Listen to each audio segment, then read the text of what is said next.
A little while ago, I was watching a doco about Polynesian culture, and the traditional Pacific Island tattoos are actually done by tapping on this little wooden tool that has these sharpened quills fixed to the end of it. The tattooist actually makes all his own tools, and I'm pretty sure he mixes the ink as well. These guys, they lie there for hours getting this done. It actually looks like quite an ordeal, I've got to say. They get tattooed from their waist all the way down to their knees. But it made me wonder if I could use a similar technique on a guitar, then use grain filler instead of ink. Then the other day, I was watching a video from one of my favourite YouTubers called Pask Makes, where he does a portrait in a piece of whiteboard using an ice pick. So I thought, I've got to give this a go. I've got to try this out in Project Berocca. I've actually been racking my brain trying to think of a unique and challenging final mod for the series. If you are new to my channel, do check out the other episodes. I've tried to show the sort of mods that you wouldn't normally see on YouTube. In one video I made a brass tailpiece by hand. In another I cut a single coil pickup in half and then rewound it so it hum cancels. There's also an active blend control and a bass preamp that you can make yourself on little pieces of strip board. There's a playlist kicking around, so check it out and consider subscribing if you're into modding guitars, pedals and music gear. So here I'm making my simple tattooing tool. I made the tip from a stainless steel screw I had, and for the handle I just cut 4 or 5 inches from my broomstick. So the back of Project Berocca's neck will be my canvas, and since it's my first go at this, I've decided to keep the design fairly simple. I'm going with the classic 3-sided cube pattern. Now, even though this pattern kind of tricks the eye as it is, I want to take it further and have it appear square and in proportion when you look at the neck from straight on. I spent some time with various open source and free CAD programs trying to project a flat design onto a curved surface, then flatten that surface to create my template. I'm pretty sure I could have done that in SolidWorks, but I don't have access to that software anymore. So in the end, I worked out a much simpler and more direct approach. I used a piece of wire to transfer the rough shape to the card, then trimmed it back with scissors until it was pretty close. They don't have to be a perfect fit. I'm planning to project some construction lines down to the surface, and I'm just trying to minimize any parallax error.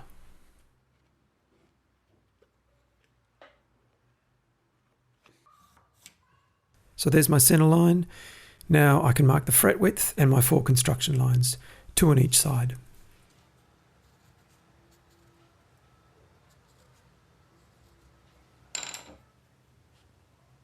Then I can transfer those lines onto pieces of masking tape that I've carefully placed with one edge right behind the 1st and 13th frets.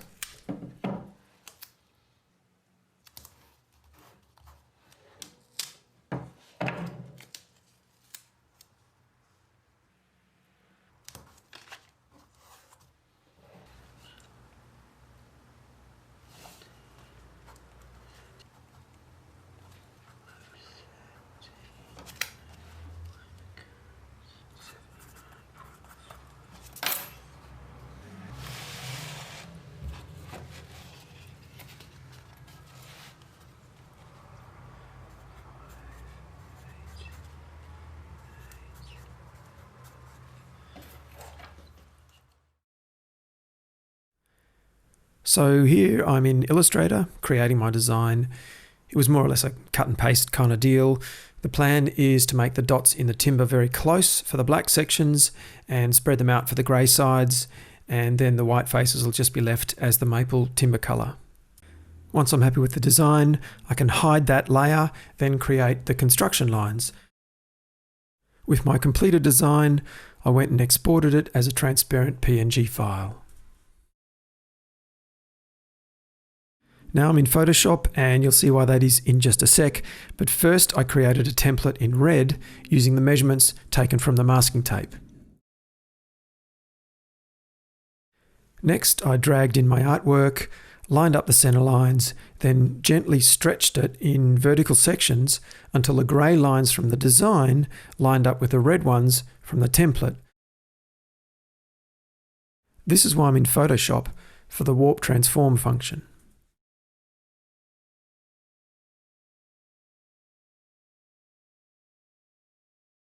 And finally, I just went through and tidied up the design, deleting the grey construction lines and touching it up where there were splits or any other kind of weirdness. I know it's not strictly necessary, but I'll be staring at this thing for several hours, and really the clearer it is, the better. All right, I've got my design printed onto an A4 sticky label. I've got my neck marked up with centerline and also the 1st and 13th frets, so I can put this into the right spot. I've got my specially made timber pricking tattoo tool thing, although I had a little practice with this and it's going to make holes that are a little bit bigger than I wanted, so I actually went ahead and made another one with a much tighter taper on the end to give me smaller little pin pricks. I've also got a couple of old chisels sharpened up so I can define the straight lines in the design. That of course means that I'll end up with a sticker that's completely cut up into hundreds of tiny little squares, which will make removing it a bit of a pain in the neck, no pun intended, but I've got a great trick up my sleeve for that, which I'll show you guys later on. For now, I think it's just time to put my head down and get into the zone.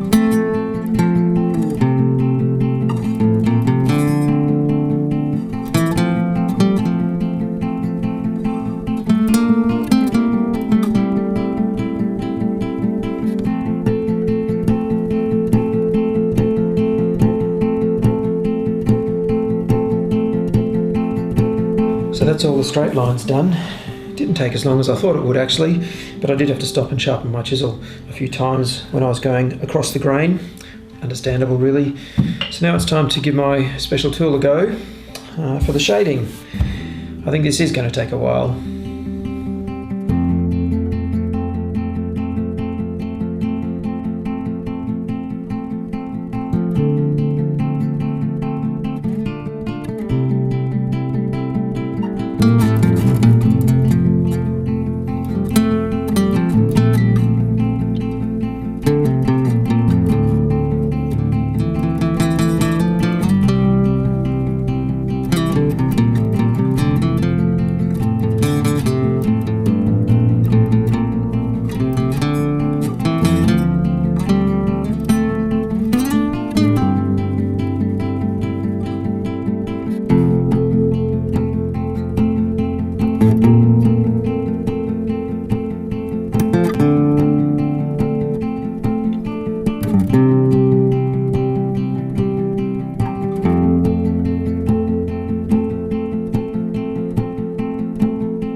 That actually took quite a while.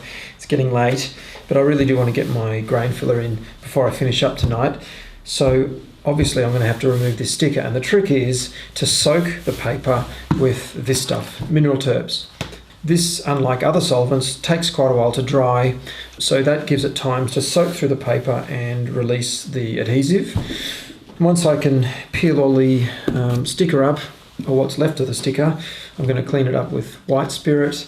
And finally, I'll mix my grain filler. For that, I just use a water-based wood filler. This particular one's called Timbermate. It's very good. And I mix it with water until it's about the consistency of thick cream. And then I'll just apply it by hand, really, rubbing it with my finger into all of these marks I've made. Then I can leave it overnight and let it dry.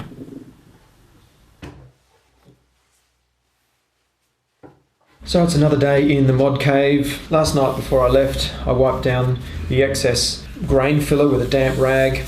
Saved me quite a bit of sanding time today, although I'm still quite dusty.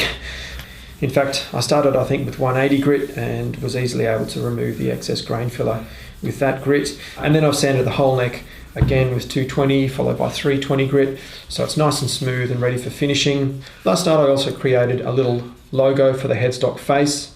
To do that, I laid a little ruler on the headstock face and then photographed it as square on as possible. That way I could use the ruler in the photograph to resize the image in Photoshop. That way when I printed out my sticky label, it was the right size.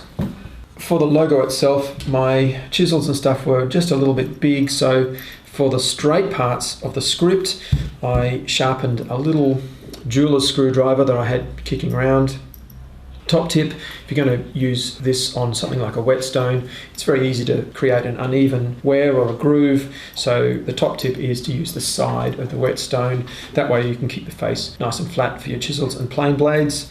The design itself, if I had my time again, I'd probably take more care in parts, try and do a more even job with some of the shading, but overall I'm happy with it. It was my first go after all. In fact, just doing the script this morning I had a lot more confidence, and that's come out really, really even and really nice.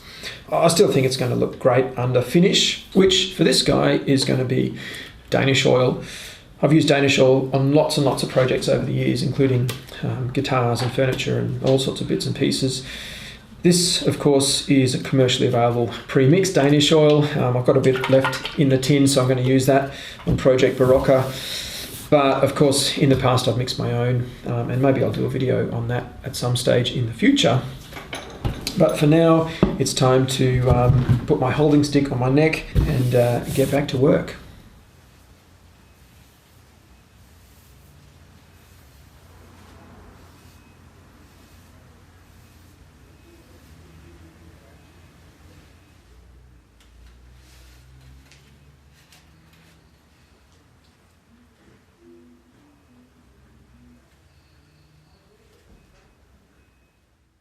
So here she is. Project Berocca is all back together and all finished.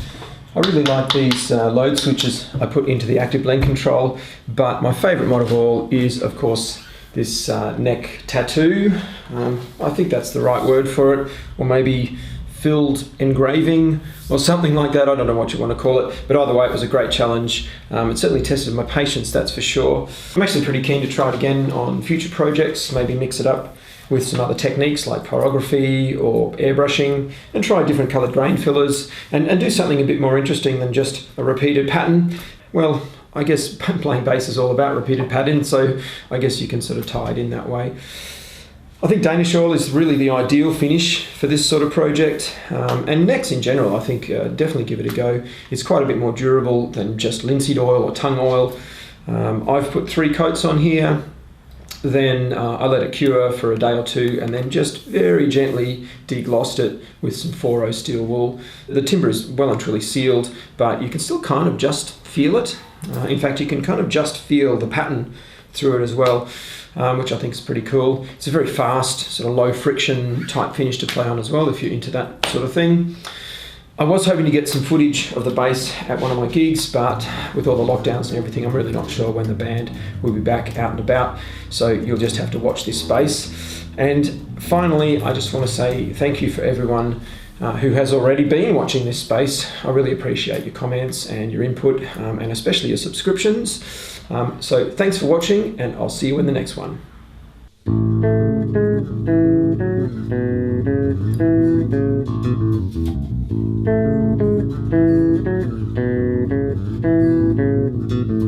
Thank you.